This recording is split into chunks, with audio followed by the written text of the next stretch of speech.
Let's teach people how to never lose another customer or rep again. I do want to acknowledge that that is not possible, right? It's impossible for us to literally keep every single person we sign up.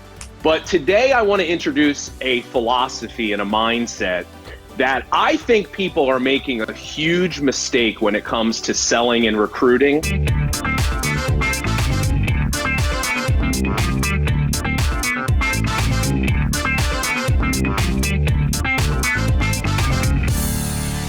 A sale is not finished until the person you sold to, until the person you just recruited actually gets the result that they want. People do not buy products. They do not buy opportunities. They buy solutions to their problems. They buy outcomes. They buy transformations. They don't buy your weight loss product because they think that your ingredients are better than someone else's. They buy that weight loss product because they want to feel more confident. They want to have more energy. They want to look better. People don't buy your network marketing opportunity and join you. And by the way, if you haven't figured out yet that that's still selling, you're selling people on the idea of putting in the effort to create a better life for themselves. They don't buy your business because you've got the best comp plan, or because your company founders are the coolest, or because your products are really sexy. They buy it because they want more time. They want a sense of meaning or purpose in their life. They want more money. They want financial stability. So we have to understand this idea that a sale isn't finished until those people get those things. Here's where a lot of network marketers are making a huge mistake. In the never-ending quest of more, new. We live in a society where marketing is all about the new person, right? The new customer, the new recruit. And when you think about how much time and effort goes into getting a customer or a new recruit, it's really sad when you think about how little effort is put in a lot of times to actually keep that customer or keep that new recruit, because we're just taught, keep going, keep recruiting, keep getting more customers. And I'm not saying that that's not important, because new people are the lifeblood to a business.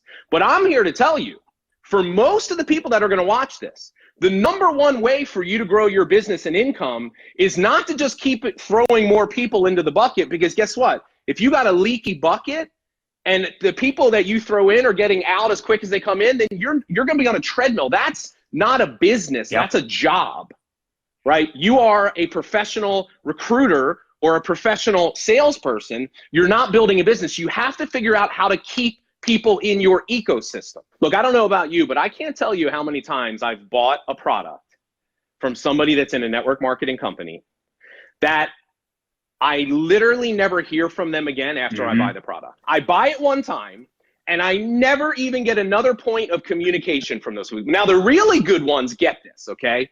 But I can't tell you how many times that's happened.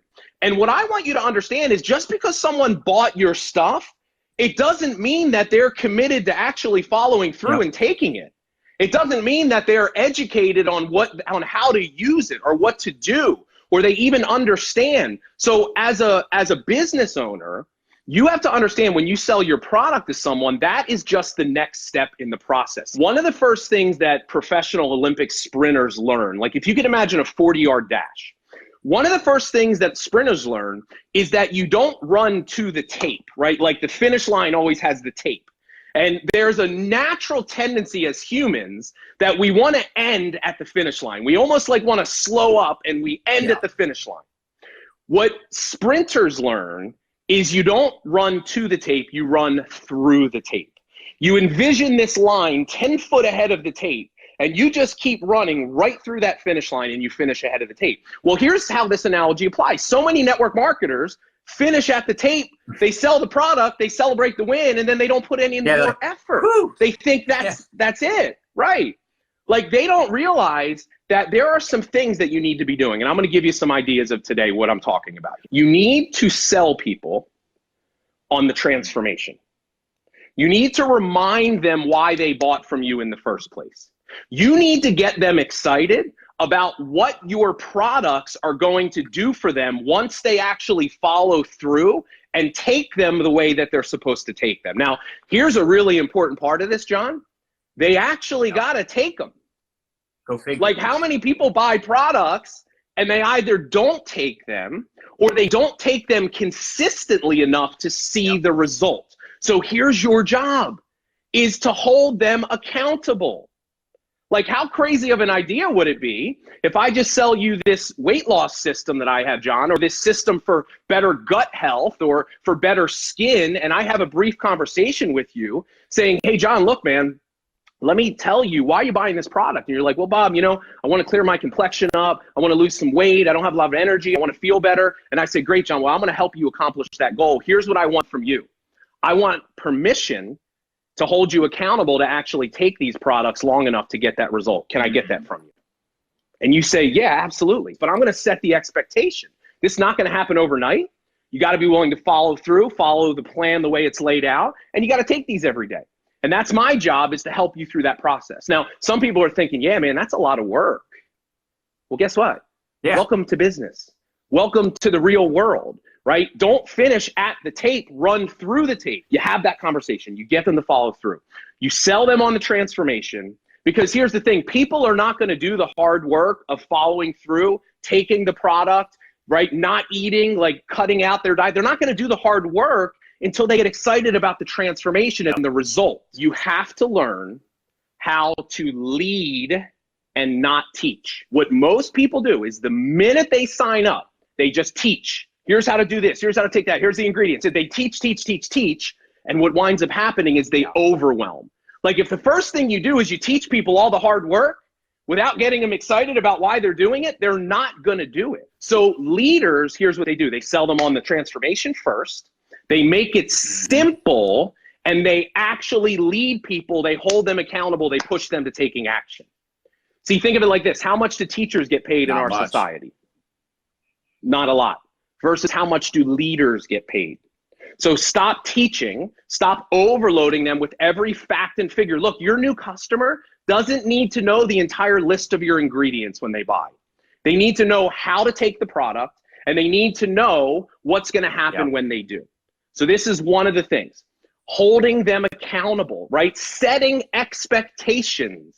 Telling them, you're not going to take it for 3 days and have your life change. Matter of fact, you know what the common objections are. You know sometimes people don't feel or see a result right away. You know sometimes people might have a little bit of a adverse reaction to your products. Like, I work with a company that does gut health. And one of the adverse reactions is sometimes you actually feel worse as your system is getting flushed out. You got to prepare people for that. You got to know a week in, hey, John, let me reach out to you. Let me set a reminder, because I know you've been taking the product for a week. And I know that you're probably starting to doubt this because you haven't seen results fast enough. I want to remind you that this is a normal part of the process. I want to remind you the original plan. I want to remind you why you told me you're taking it in the first place. So these are examples of how you focus on running through the finish line, and your job is to do everything in your power to help that person get the result. Now, is every single person going to get the result that you wish they had? No. But I can tell you this, there is a 10x better chance that they do see it if you start changing the way that you work with them. Now, the question is this: is this worth the time? Well, let's think about this. What would it be worth to you if you could start working with your customers differently, really running through that finish line? In your mind, thinking, I haven't sold them yet till they actually see a result, because here's the key. If they don't see a result, they're most likely not going to buy again. And we want more than one-time customers. We want to create clients. We want to create raving fans. We want to create people that want to buy, that are like, hey man, I ran out, I need more. Or you got this new thing, give me some of that, right? That only happens for people that see transformations and results. Here's the other thing. If you can create a raving customer, a raving fan, they're going to be a source of other customers to you. They're going to tell other people, they're going to say, hey man, what's happening? Oh, I got this product. And you would be doing them a disservice if you didn't at least say, hey, you've had this amazing result. Have you ever considered if it's right for you, here's an opportunity where maybe you can do what I do, share this story. That's okay. And you should do that. But here's where a lot of people go wrong, is they never let up. They always, literally, it's like in their mind, customers are not that important. So they just, every single moment, they try to recruit their customers over and over and over again. And look, at the end of the day, you have to honor people for where they want to be. You should honor the fact that they want to be a customer. You should be excited about that, because customers are the lifeblood to any single business. And if you start treating customers differently, if you start focusing on the results and the transformations and honoring and allowing them to be there, look, if you have that conversation one time with them, you've planted that seed. If and when things change for them, they will let you know. If you want long-term residual income, you need to have an organization. It can't just be you out there building the customer base. Although if a company has the right philosophy in place, you should be able to make a decent income if you build a large customer base. I mean, we have people within our organization that literally make thousands of dollars a month just from customers. But it wasn't until a few years ago that we acknowledged the fact that it was easier to get a customer. It's easier to duplicate customer acquisition. And just last year alone, our team did over $30 million in sales, but 80% of that, which is mind-blowing, 80% of that revenue came from customers. So it's funny because we think what you just said, we think it's so boring getting a customer, or, you know, staying in touch with customers. Like, that's not what I'm looking for, man. I'm in this to make money, baby. I need to recruit people. But the truth is, if everybody has that mindset, you're going to have a shell of a business. You're not going to have a real business, because if I took away 80% of that revenue, whatever 80% of $30 million is, that's a lot of money. And that means my check would be 80% less. The people on my team would make 80% less. If you do bring in somebody, like you said, you got to work with them to help them get the result, because that's what they're buying into. They start a business, it's because they want the result. They're buying a product, it's because they want a result. So I'd love for you to elaborate more on that as well from the standpoint of team building, because I think that is such a great freaking point. You need to treat your new recruits as if they are still prospects.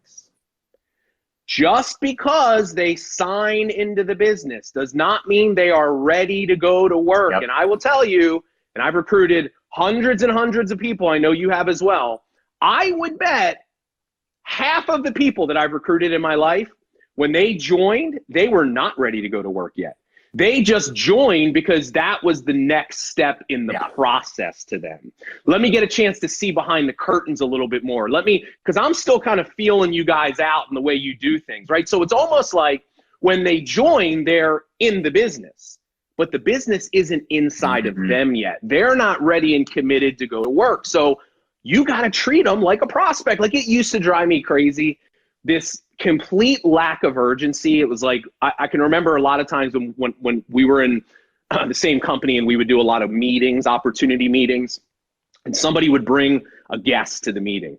And you always knew, like, the red apples. There was always that one guest that was like shaking their head and raising their hand, and they would answer, and you're like, oh man. And they weren't in the business yet, but you're like, dude, you're in, right? And without fail, you'd see them sign up at the meeting and everybody would be excited. And I would kind of be at the front of the room and watching. And I would always go up to the person afterwards and I would say, hey man, you know, it looks like so-and-so is excited. They got started. Great. And I would always ask this question: what's the next step? Would you set up with them? And I cannot tell you how many times I would hear an answer like this. Oh, you know, we said we were going to catch up sometime next week. And I would just remember, like, oh no, you don't get it. You got to have a sense of urgency. Just because they signed up, that doesn't mean they're in. That just means now you got permission to work with them in a more hands-on way, using your influence as a leader. So if we treat our new recruits like they're prospects, we have a sense of urgency because the work isn't done. You're at the finish line. Don't stop. You got to run through the finish line. I'm going to treat every new person like they're going to be my next superstar, right? I'm going to speak belief into them. You're going to be incredible. I'm so excited for you. Your life is going to change, right? Remember what I said, sell them on the transformation. Because here's what most people do. They go right into teaching. Hey, here's how you talk to someone. Here's the plan. Here's this, here's that. And you completely overwhelm them. They're not even ready to do the work yet. and you're already showing them how hard it's going to be. So we've got to stop teaching. We've got to start leading. And what do leaders do? Number one thing you do as a leader is you are a vision caster. You get people excited about a different and a better life, what their life is going to be like when they actually do the hard work and implement what you're going to teach them. But until you do that, you should teach them nothing. Now, this is nothing more than just a 5-10 minute conversation about selling them on the end result, finding out their specific goals and let them know how this is going to be a vehicle. So you treat them like they're going to be a superstar. But here's the second part of the equation that most people miss. You work with them like they're going to quit tomorrow. You have an extreme sense of urgency because what do you know? The sale or the recruit, it's not done until they get a result. It's not done until they get a couple of customers. It's not done until they get their first consultant or rep or business partner. And guess whose job it is? It's your job to do that. See, here's what a lot of people don't understand. Their job is to go out and take action, share the product, share the business, share the third-party tool. Your job is to get them the result. So many times people just let their people, hey, here's the 20 training videos and the 18-page binder that we put together to help you get started. Let me know if you need any help, or I'll call you in a week. No, you gotta simplify it. Your entire new rep training should be no more than the front and back of a single sheet of paper. That you should be able to sit down with them in 1 hour and get them into action, because guess what? They're not going to get a result until they do something. And it's your job as a leader to make them do something. Here's a newsflash. Most people are not going to want to do it. Most people are not going to feel ready. Most people are not going to believe in themselves or be confident. But guess what your job is? To use your confidence, your belief, in you and the system to get them to do it. And one of the number one things that you can do as a leader to increase your results is learn how to increase your influence. And that takes time, but it's your job. You're responsible. See, I tell you, I say, John, all I want you, I don't want you focusing on the results. I want you focusing on action. I will help you create the results. But in my mindset, I am doing everything in my power because I know the sale is not done until they get the result. I know in your first 2 weeks, 3 weeks, if I can get you your first business partner, your first 7 days, you're in. You're not going anywhere. If a couple of your family and friends try your product, you're not going anywhere. Because now there's an extra layer of accountability. Like people actually know you're doing it. So when they come back to you a month later and you're like, oh, I quit, you won't quit just because you won't want to feel bad. So this is where getting the result is so important. So whether you're selling product, whether you're recruiting and building a team, you've got to change your mindset, and you've got to understand the moment of the sale when that person hits buy, the moment of the sale when they join your team, it's not over yet. Run through the tape, have a different mindset, and this will have an exponential effect on your results. I love that you said that because that's what it's all about. I mean, if you can help someone get a result, the retention will skyrocket. When you realize the value in one person, you're not just recruiting a human, right? You're not just getting this one person on board, you're starting a whole new team, right? One person can lead thousands of people and tens of thousands of customers and impact lives all over the world. When you start thinking differently about that one new recruit as a fishing pole, you're the fisherman, you're the leader. Thank you so much for being here. We love you guys so much. Go crush it. And for more trainings just like this, make sure you go to mylifestyleacademy.com and you can actually sign up to receive our most important updates. Till next time, we love you so much. Go crush it, and we'll see you soon. Bye.